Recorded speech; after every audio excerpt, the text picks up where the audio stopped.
นายภูรินทร์บุญเทวีพล2/3เลขที่7ครับครับผมนายสุรัตน์ทองพึ่งพล2/3เลขที่10ครับสวัสดีครับผมนายโกเมฆกนิทองพล2/3เลขที่6ครับสวัสดีครับผมนายนรบุญยางครับพล2/3เลขที่13ครับผมนายบริบาลทองศรีพล2/3เลขที่3ครับสวัสดีครับผมนายสิริทองคำพล2/3เลขที่23เลขที่22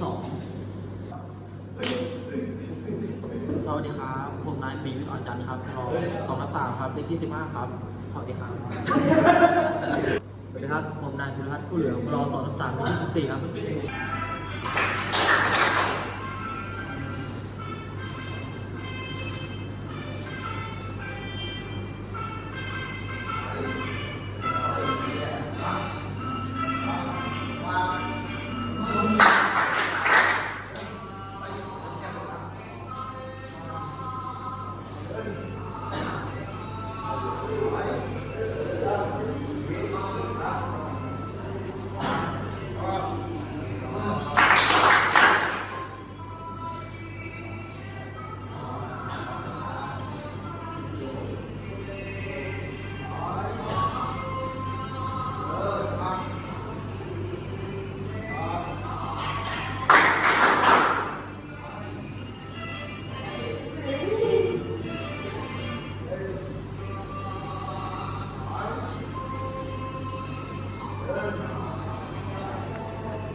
อีกรอบก็ได้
รอบท้ายนะ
Thank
you.